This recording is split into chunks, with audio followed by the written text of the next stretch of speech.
Bismillahirrahmanirrahim. Assalamualaikum warahmatullahi wabarakatuh. Hidup itu bergantunglah kepada Allah, jangan pernah bergantung kepada selain Allah. Nabi sudah mengatakan jika mereka bergantung kepada manusia, siap-siap akan ada kekecewaan. Kalau mereka bergantung kepada Allah, insya Allah akan senang dan bahagia dunia sampai akhirat, insya. Coba kita lihat kehidupan itu kalau sandar sama manusia, ya Allah senang kagak melarat. Ya, buat laki-laki banyakin sholat duhanya, yang istri dorong doa dari suaminya apa, tahajud sama sholat duha. Kalau kita udah bergantung kepada Allah, insya Allah bahagia Pak, bahagia Ibu. Rezeki mah sedikit banyak alhamdulillah. Tuh lihat, kalau kita kan sekarang banyak kurang apa banyak lebihnya, sampai mati juga kurang. Betul apa enggak? Betul apa enggak? Udah dandan cakep, Allah kasih lengkap, mata, hidung, bibir, jidat, mau lebar, mau deket, kuping mau caplang, mau kecil, mau lebar, terserah. Allah udah kasih pas buat kita. Betul nggak? Coba lihat, bapak sama ibu tiap hari ngaca nggak? Ngaca nggak?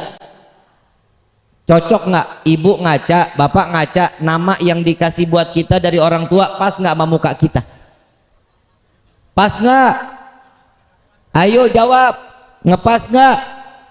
Coba kalau saya diganti nama Asep, ngepas nggak? Tuh, sekarang kalau bapak yang nama Asep, hidung begini, mata begini, panggilannya Rifki, nyocok nggak? Allah udah ngasih kita tuh nyocok, gak bakal kurang, demi Allah gak bakal kurang.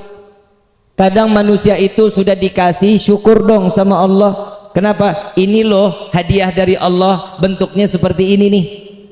Ya, bentuknya udah seperti ini. Sekarang enggak, hidung lah dimancung-mancungin, dagu lah dipanjang-panjangin, mata lah disambung-sambung. Betul?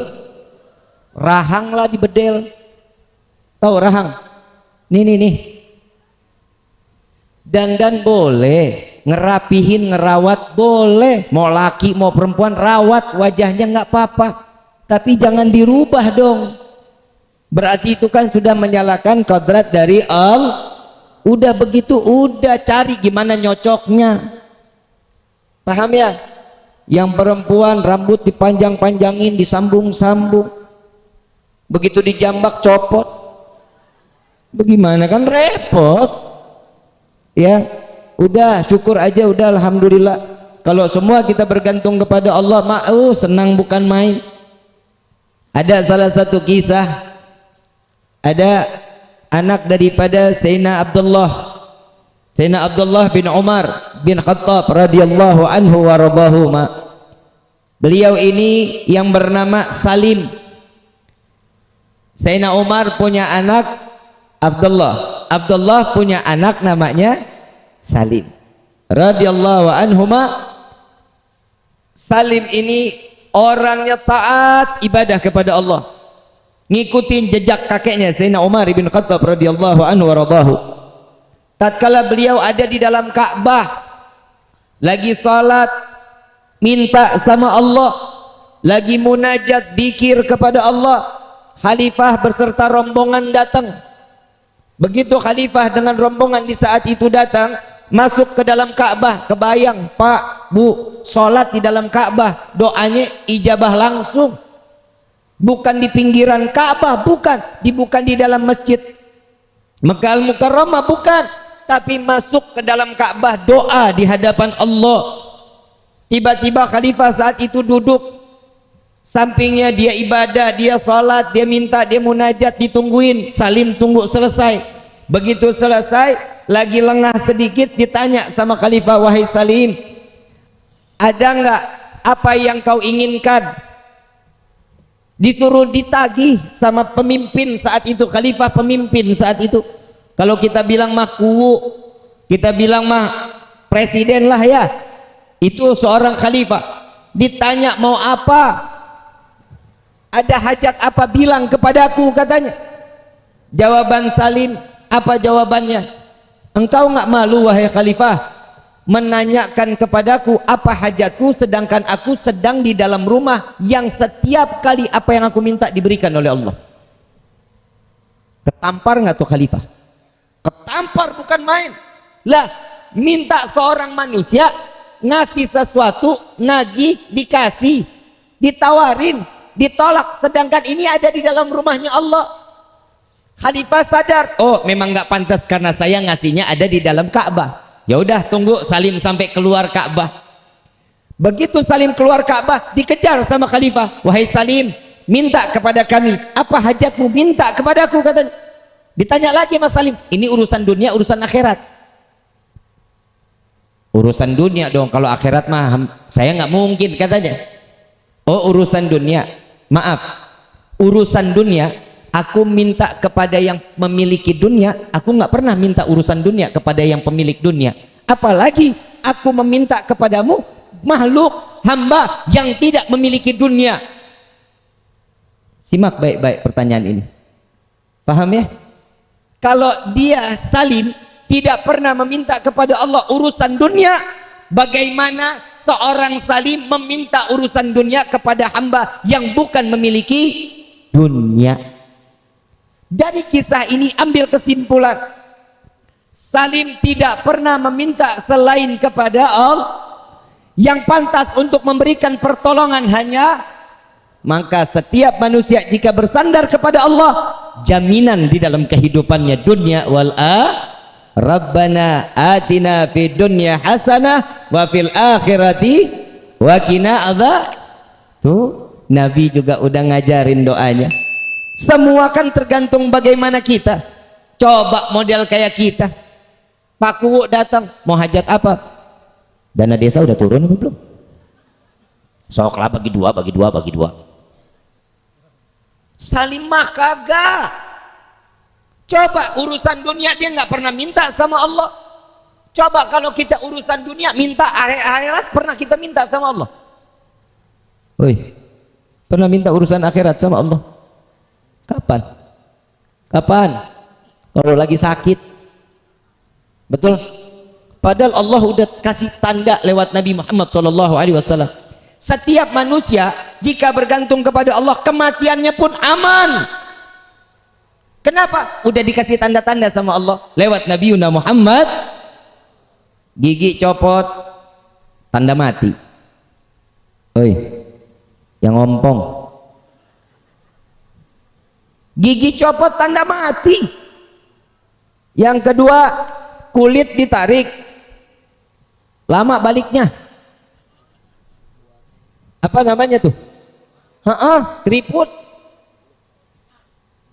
Keot, kempot, iyalah begitu. Itu tanda mati. Mulut nggak ada rasa, pahit. Bukan corona, bukan. Tanda mati. Pernah mulut pahit?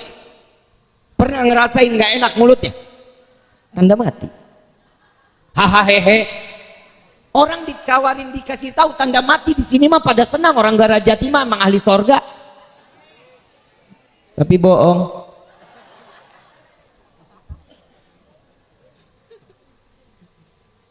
Numbuh uban, tanda mati.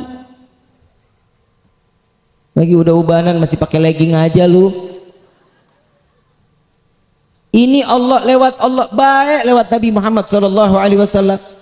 Ibu bapak yang dirahmati oleh Allah, apa sih yang kita harapin selain kehidupan senang dunia, senang akhirat? Dan jangan lupa, udahlah kalau kita urusan ibadah mah blow on, bener? Baca Quran kadang iya kadang kagak. Kalau lagi iya itu juga Ramadan juga minggu pertama, betul nggak? 1 juz nggak kelar-kelar 1 minggu, bener? Tuh lihat. Tapi tolong diusahakan kita setiap hari lebih sering megang handphone apa megang Quran. Nggak usah dijawab, dalam hati aja, padahal mah malu kalau dijawab. Betul nggak? Sering baca WhatsApp apa sering baca Quran? Jangan dijawab. Dalam hati aja, kalau antum mah gua udah tahu.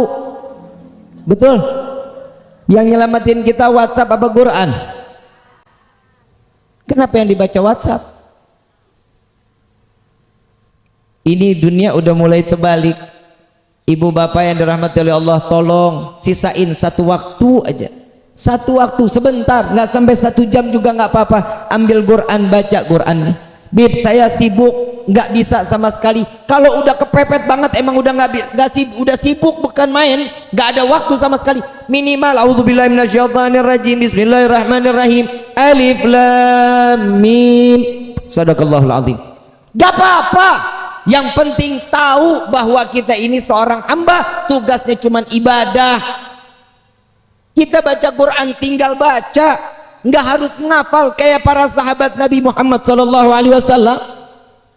Ini nih masalah di dalam hidup kita, makanya rumah tangga kita tuh ancur-ancuran, rezeki kita kadang datang kadang kagak. Kenapa? Karena kita sudah lupa sama Allah, seakan-akan kita nggak butuh sandaran lagi kepada Allah. Ibu bapak yang dirahmati oleh Allah, 1 tambah 1 tetap hasilnya 2, betul? Gak bakal pernah menjadi 3, 4, 5, 6, 10, gak akan. Tetap 1 tambah 1 hasilnya 2, sama. Rezeki banyak dikit semua dari Allah. Gak akan. Kita kalau udah dikasih segini, alhamdulillah, syukur aja sudah. Sandarkan diri kepada Allah, syukur kepada Allah. Disitulah titel seseorang akan dititipkan iman dan dijaga oleh Allah sampai matinya. Amin ya rabbal. Salah kalau kita punya sandaran mah ke orang lain, sandar kepada manusia lain, ya naudzubillah min dzalik. Bu, Pak, ada satu kisah. Nih kita masalah rezeki saya bicara, boleh? Boleh ya? Nabi Sulaiman ngelihat semut.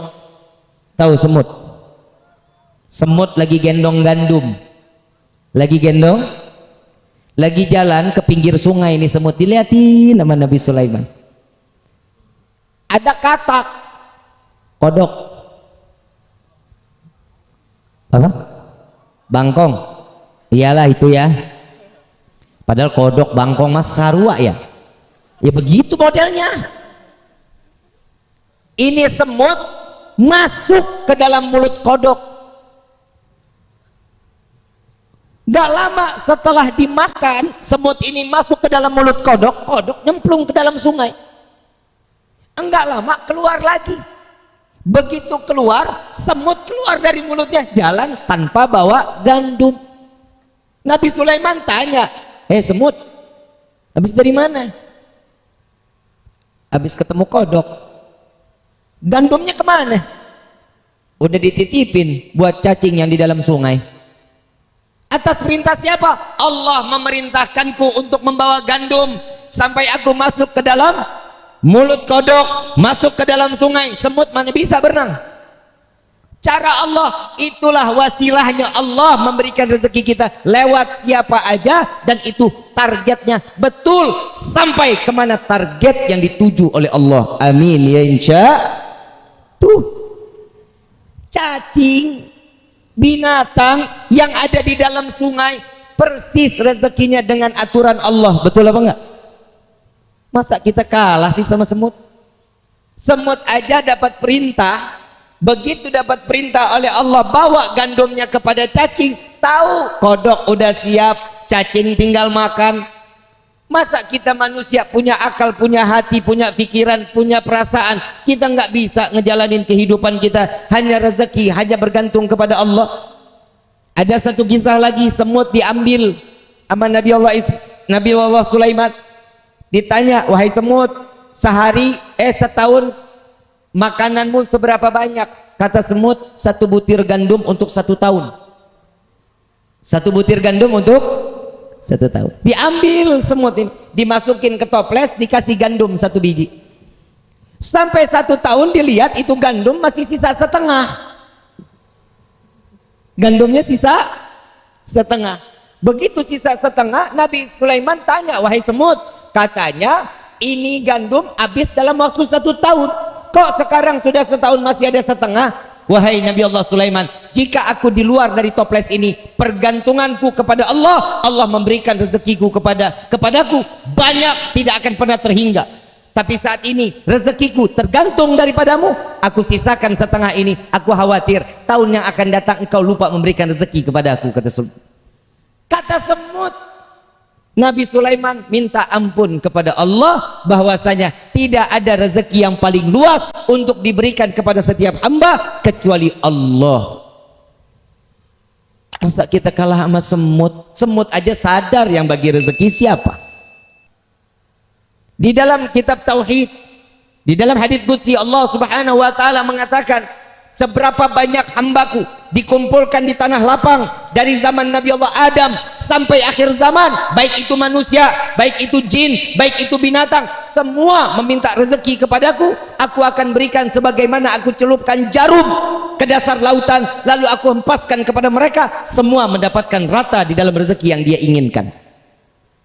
Jadi salah kalau kita tergantung sama manusia. Allah Rabbul Alamin, semesta alam ini diciptakan oleh Allah, rezeki kita sudah diatur oleh Allah. Nih Sona, dari mulai lahir kekayaannya 14 triliun. Amin. Lu buat saudara aja nggak mau, lu amin lu. 14 triliun dari mulai lahir sampai mati.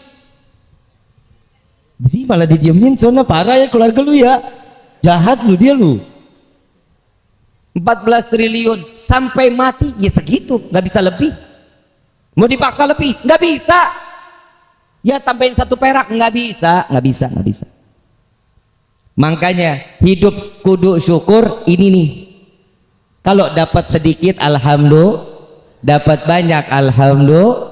Dan jangan lupa setiap rezeki yang diberikan kepada kita ada rezeki orang lain dari tangan tuh. Berbagi sedekah, banyakin sedekah. Mau kaya sedekah, bukan judi online.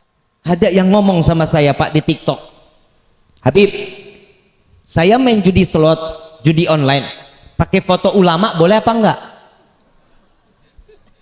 Saya jawab, ya jangan dong, masa pakai foto ulama? Dia kirimin, ternyata foto gua yang dipakai. La ilaha illallah. Lah kan jadi fitnah ini. Habib Rifki main judi slot katanya.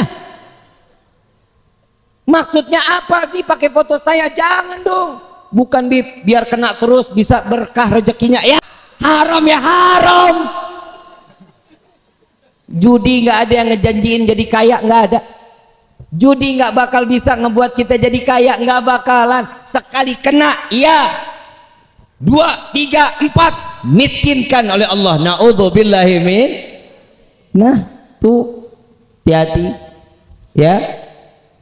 Yang jelas saya udah nyampein yang judi haram, betul insya Allah kita nggak bakal ngejalanin lagi lah. Udahlah main ngecak nomor apa namanya, togel nomor dicakin lah. Masa gara-gara nomor dapat duit? Tuh hati-hati ya, jangan. Udah rezeki pasrahin sama Allah. Mau kaya udah ada jalannya. Sholat duha 2, 4, 6, 8, 10, 12. Tuh jalanin. Selesai lihat doanya, ya Allah jika ada rezeki yang kami yang dari atas turunkan, yang jauh, yang di bawah tanah keluarkan.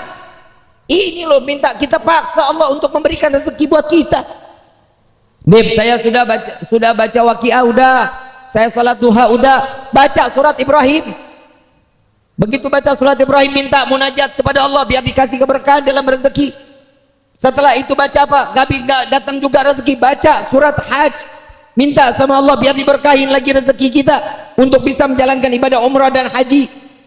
Amin. Masih nggak juga, baca surat Tanah. Memang gue salah? Baca surat Tanah juga, rezeki pasti bakal datang. Lah itu kan wasilah, betul, wasilahnya.